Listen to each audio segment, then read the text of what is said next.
This is Restorative Medical's Safe Boot II. We also have them in the pediatric version. They're little Contracture boots. They have the non-skid sole. They start at 3-inch foot and work up all the way to, there's an 8-inch pediatric boot. The boots for the adults start with a small is 8-inch, medium is up to 9.5, large is up to 11, then you have your extra large, and we've even made them larger than that. I think the extra large is 13 inches.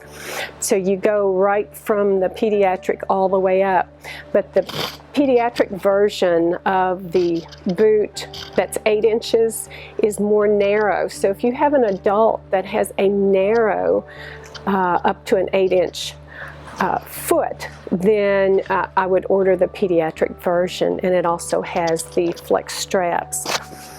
This boot has a bit of an arch. It has the toe up style that helps you with ambulation.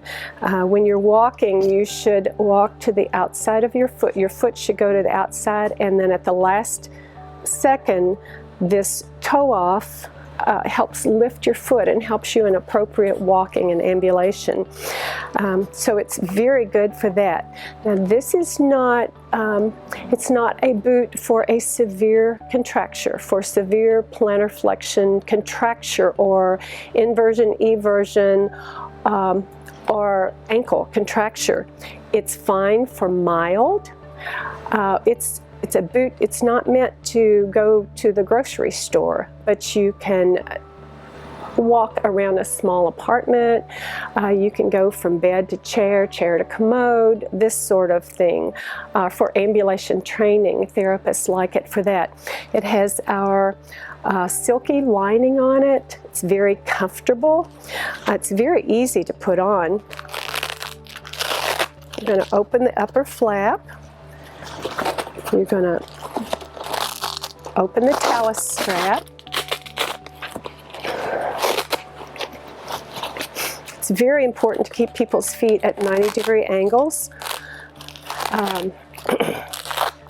If we don't keep people walking and they're allowed to go into a chair, then we, by human nature, are fairly lazy, and if they're not motivated, then we're not going to get them out of that chair. So we need to keep their feet. It's very important to prevent foot drop and deformities.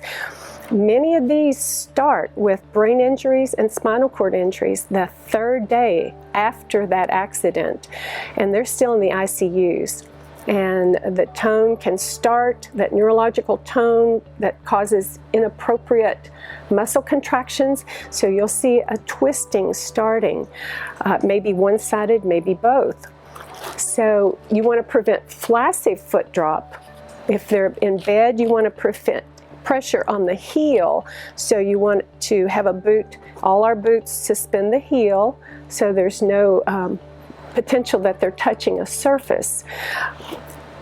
But it's very important to stop that contracture, that tone in the ICU or wherever they are when it begins, because if not, it's going to continue to progress. And we want them to go from the hospital to the rehab with no deformity, and through the rehab home, hopefully, or wherever they're headed with no deformity.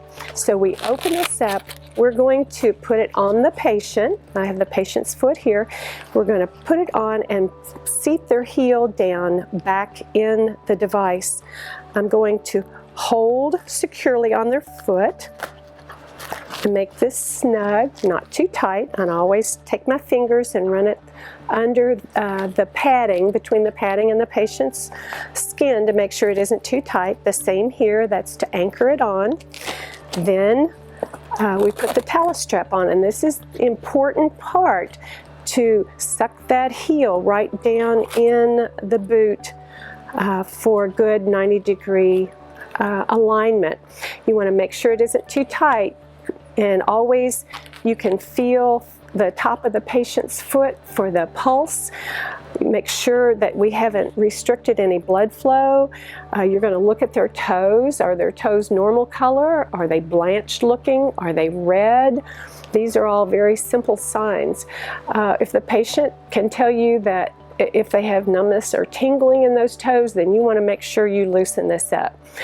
But just a few precautions will keep you safe. Now, the way the talus strap is designed is to allow for very large circumference at the ankle. You might have someone with congestive heart failure or other issues that cause them to be quite large.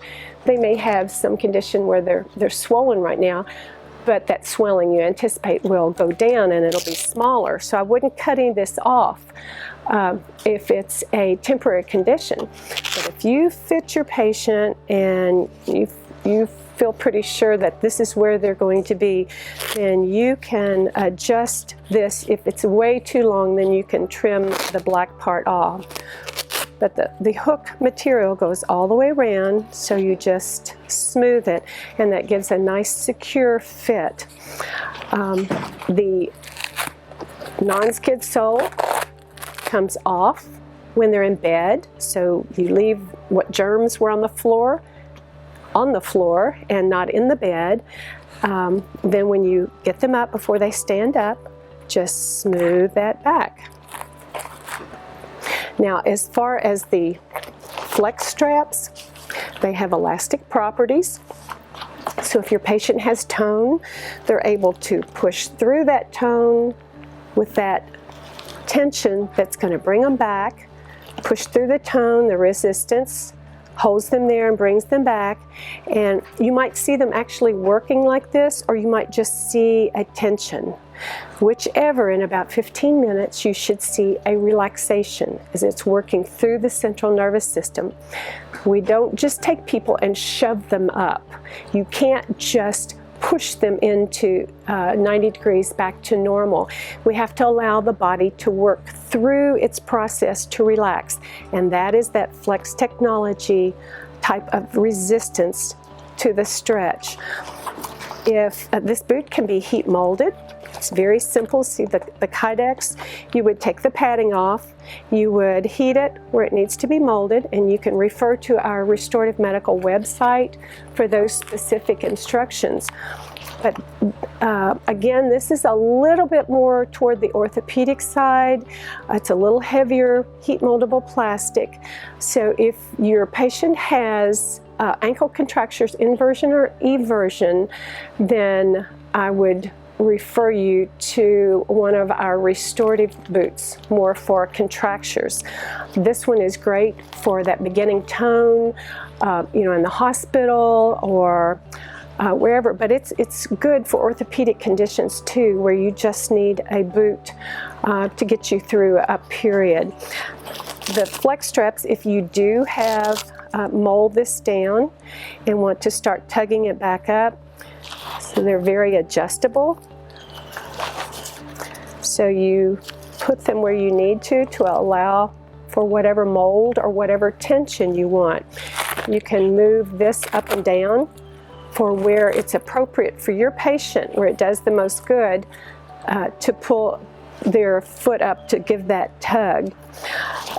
Always remember though, you want to continually bring it back up because you want to continue to restore that patient. Now, if you have inversion, eversion, and you're using this boot, whichever side it's going toward is the one you want to make tighter. So if my foot is going in this direction, then I'm going to tug this one a little tighter just to start correcting that. And this again is Restorative Medical's Safe Boot II.